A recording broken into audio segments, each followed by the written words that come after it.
Welcome to our webinar. You're in the right space if you're interested in learning how to make, modify, and improve a volcano plot or heat map.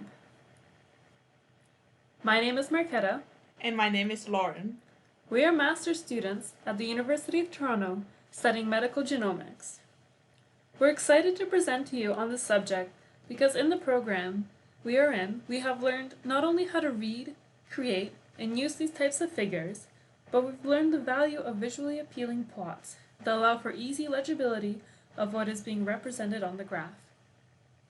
So, Marketa, why would you use a volcano plot or heat map?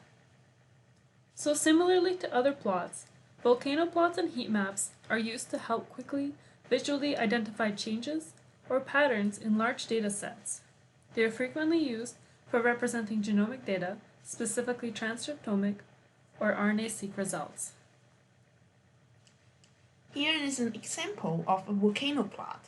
A volcano plot is commonly used to display the results of RNA-seq experiments, but can also be used for other omics experiments. Exactly. A volcano plot is a type of scatter plot. It shows statistical significance on the y-axis. Here we've used the log of the FDR. And on the x-axis, it shows the magnitude of change, which you can see here is a log-fold change. Volcano plots enable quick visual identification of genes with large fold changes that are also statistically significant. These may be the biologically significant genes. In a volcano plot, the most upregulated genes are towards the right, which you can see here is in the darker orange, and the most downregulated genes are towards the left, which you can see here in gray. The most statistically significant genes are towards the top of the graph. Here is an example of a heat map. A heat map is also a commonly used method to visualizing gene expression data. The heat map can be combined with clustering methods, which group genes or samples together based on the similarity of their gene expression pattern. This can be useful for identifying genes that are commonly regulated or biological signatures associated with a particular disease or environmental condition. In heat maps, the data is displayed in a grid where each row represents a gene and each column represents a sample. The color and intensity of the boxes is used to represent changes of gene expression. In this example, gray represents upregulated genes and orange represents downregulated genes, while white represents unchanged expression. Oh, I have a question. So, how would you choose to use a heat map or volcano plot? They tell a different story about the data. A volcano plot shows the information on the gene level, while a heat map shows the expression on the sample level, where differences between groups or samples and consistency is better visualized. Before we jump into looking at the R script, if you're interested in following along, make sure you have a program that you can code in R, such as RStudio and packages ggplot2 and pheatmap installed. These packages are commonly used in scientific plotting. There are other packages that can be used to make a volcano plot or heat map. However, for today's webinar, we will be using these two. The code and data that we will be using can be found in a Google Drive following the link below the video. So, let's switch to the RStudio now. Here is the script for the volcano plot. I will be showing you how to make a nice volcano plot step by step. Before we start anything, always remember to set your working directory. Then we will require our package ggplot2. The Volcano3 document is an example of an expression profile. You can download it from the Google Drive in the link below the video. So now we can input our data for the volcano plot. Let's look what's inside the table.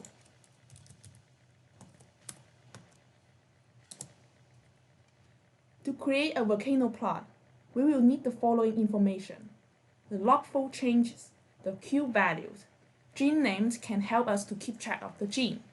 Marketa, do you know what are Q values and log-fold changes? So the Q value is a p-value that has been adjusted for the false discovery rate. And fold changes describe how much a quantity changes between an original and subsequent measurement, which means that the log fold change describes the log ratio of a gene's expression value in two different conditions. Cool. Then next, we can extract them and put them into a new data frame. I already have a code here. With the data frame here, now we are ready for plotting. But before we plot it, we can take a look at the documentation of these two functions, ggplot function and a geometric point function.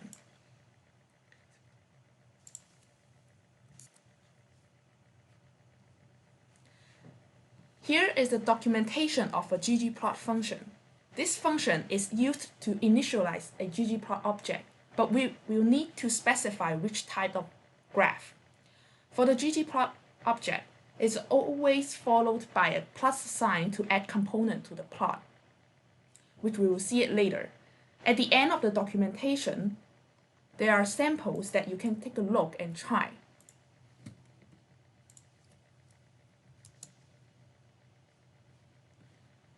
Here is the documentation for the geometric point function. Simply saying, this function is used to specifically create scatter plot. There are also other types of geometric graph, such as bar graph and box plot, etc. If you want to know more about the function, please read through the documentation here.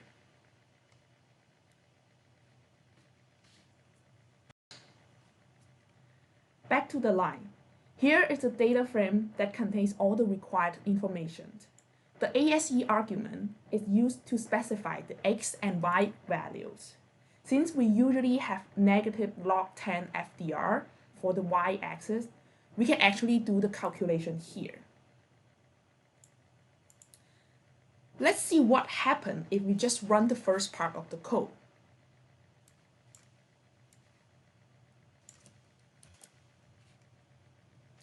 As you can see here, there's nothing on the plot. Adding the geometric point function, we can tell ggplot2 what kind of graph we want to plot.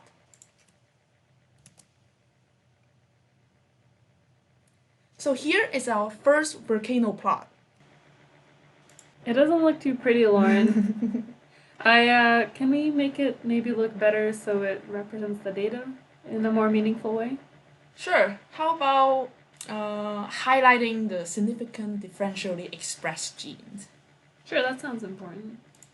So first, let's make a new column called sig, or whatever you want to name it, and fill it with non-significant. We can actually take a look at the data frame here. As you can see, there's like a new column filled with non-significant. Then we will use a which function to select the row that have the FDR value less than 0.05 and the absolute value of log fold chain greater than 1. You can change the threshold of the Q value and log fold chain depending on your question. So here we will use 0.05 and 1. And then we change the significance label to up or down. Let's run these two lines and we will show you how they look. Let's see how the data frame looks like now. We can see that there are three groups of genes: down, non-significant, and oh, I don't have up here. Okay, up. To incorporate this information, we add one argument in the ggplot function, color. And the rest remains unchanged. And let's see what the result looks like.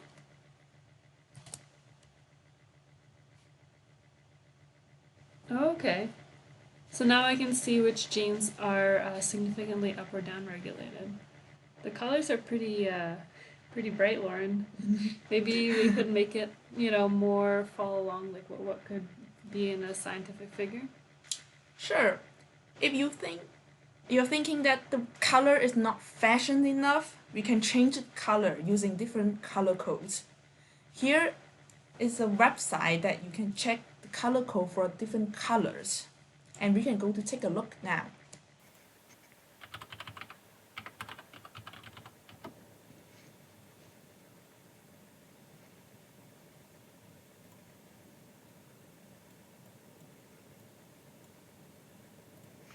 Here are the 3 colors I picked.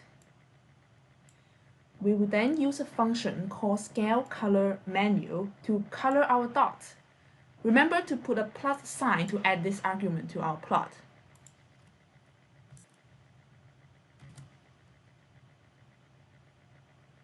Oh, that looks a lot better, Lauren. Thank you. Sure, we can also make our plot look professional by adding the title and edit the name of each axis with this label function here.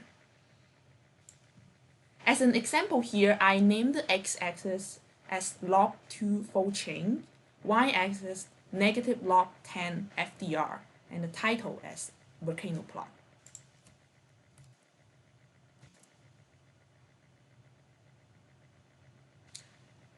To make it even more professional, we can add x limit.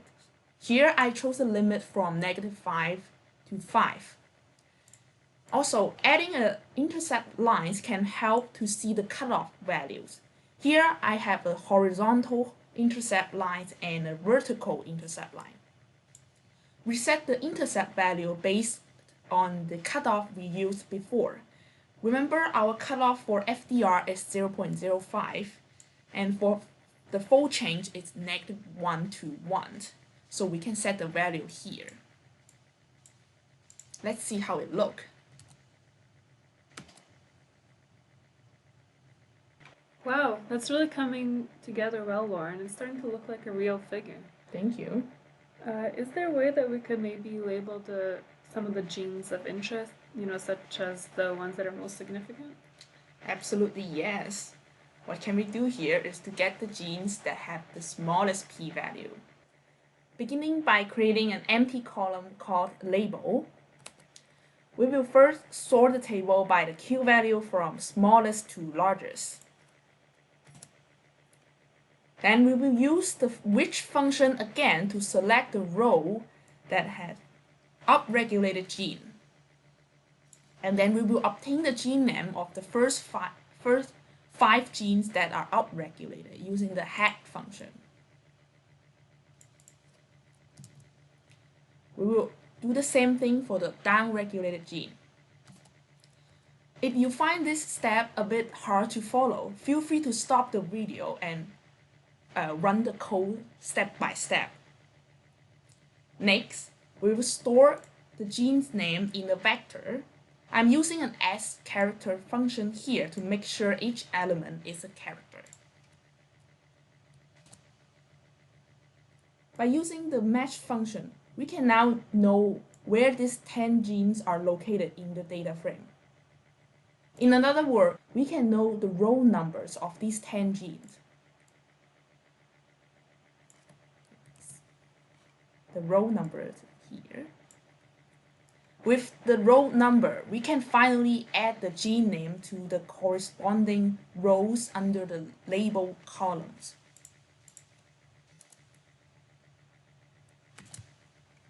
As you can see here.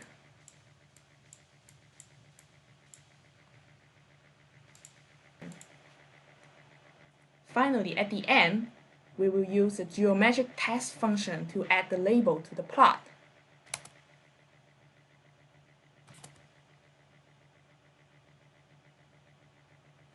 Oh, okay. That's cool. I like how it's the same color as the dots. Thank you.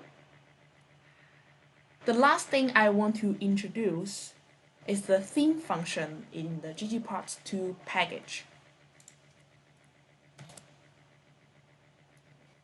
This function allows you to customize the non-data component of your plot. For example, the background color, the position of your title.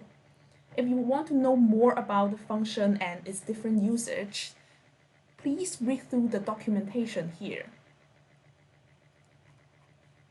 As an example here, we will remove the background of our plot by setting the panel background as blank. We will also adjust the size of the title to size 10 and the position of the title to the middle. HJust means horizontal justification. The range is between 0 to 1, so 0.5 is the middle. Let's see how the plot looks like now.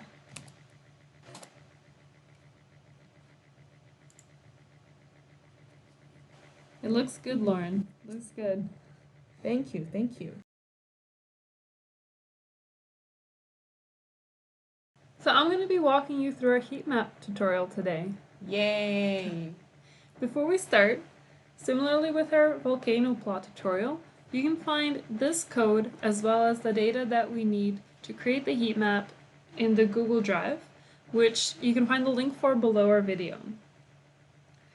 Remember to set your working directory to the location with this file.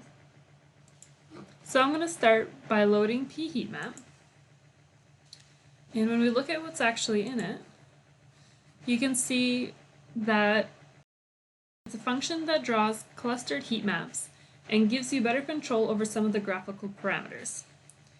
So here you can see what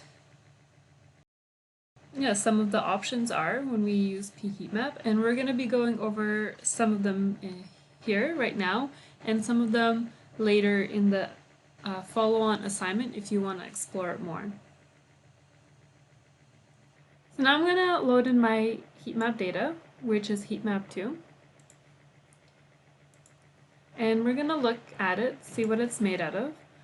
And we can see that there's 6 sample types, which you can see here is A1 all the way through C2. And then we see the expression of the number of genes. And you can see the gene names here, and here you have the log2 average expression. So pHeatmap requires the data to be in a matrix, so we're going to do that in this line right here. And then we're going to run the simple matrix using the default parameters of pHeatmap. So here you have your basic heat map. You can see the gene names here, even though they're a little bit crowded. Here's your sample names. You can see both the gene and the sample clustering. And then you can see both up and down regulation of the genes and the sample types, and it's denoted by the relative color that it has. So what do you think about it, Lauren? Well, it looks pretty compared to the first volcano plot we made, which was only black and white. But, well, I don't really like the color here. Okay, so let's start by changing the colors of the heat map. So blue is frequently used to represent down-regulating, and red is for up-regulation. Okay, perfect. So we've actually put the color codes into this line, and we're going to make a color key using it. And then we're going to input it into our pHeatmap function right here. Wow, why does it look so ugly? So it's because we haven't actually created a gradient with the colors, which you actually saw in the original one. So here with the color palette, we're going to make it a gradient, and we'll try running it one more time. Cool, I think it looks way better now. You can see in these plots that clustering for both the genes and the samples is the default, and you can remove it, which we will do right here. However, what you see is that you don't only lose actually the showing the clustering, but you lose the clustering itself, which means that you're going to lose some of the trends that the clustering helped find. Okay, cool. Well, can we also label the graph, like label the control and cases, and also make a title for it? Yeah, definitely. There are a lot of things that we can label. So we'll start by labeling the samples as cases and controls. Then we're going to go through labeling the genes based on their function, and then we'll also add a figure title to our heat map. So let's start with naming the samples. So when we look at the column names, you can see that there is 6 sample types. We have A1, B1, and C1, which are the controls, and then we have A2, B2, and C2, which are our cases. So I'm going to start by creating a data frame, and there's going to be 3 rows for cases and 3 rows for controls. And when we look at it, you can see that they've each been kind of labeled either as a case or control. And then we're going to use annotation column. I'm going to put in this data frame, and it's going to label the samples as either cases or controls. And you can see that when I run it, you kind of have the two colors, and you have them labeled right over here as cases and controls. So next I'm going to label the genes based on their function. And similarly to what we just saw, we're going to use a data frame again. So for our example, we're going to assume that the first 12 genes, which you can denote here, are going to be involved in a replication, and the rest of them, which is another 36, are going to be dealing with transcription. So we're just going to create a data frame where we're going to put in those names, and then we're using annotation row right here to put in that data frame to label the genes. And again, you can see that we have colors over here that denote each gene as either being involved with replication or transcription. And these colors were automatically chosen by the program. They're default colors, and there are always options to change them if you wanted to make it look prettier. So in this line of code right here, we're going to do a couple things. I'm going to add a title to our heat map, which I'm going to use the function main. So we're going to be naming it example heat map. And then I'm also going to be changing the font size of the gene names, which you can see right here, from 10 to 5, because I find that with this large font size, it's actually pretty difficult to discern the individual gene names. So let's run it. And yeah, you can see that maybe a little bit still difficult to see, but you can see that it did change the font size smaller, and we have our title added to our heat map. So you might be interested in learning what else volcano plots and heat maps can be used for.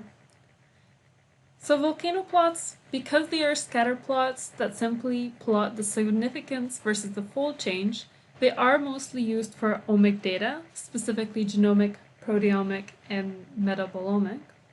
However, on the other hand, heat maps are much more varied and can be applied to a handful of data visualizations. It can be used for density function visualization, which can be used for stochastic gene networks, where the probability distribution of time and space are plotted in colors. And tree maps are another type of heat map, and can be used to visualize gene ontology data, as you see in this example right here. We have created a document with some questions and answers on how to change around volcano plots and heat maps a little bit more if you're interested in testing out your understanding. They are available in the Google Drive.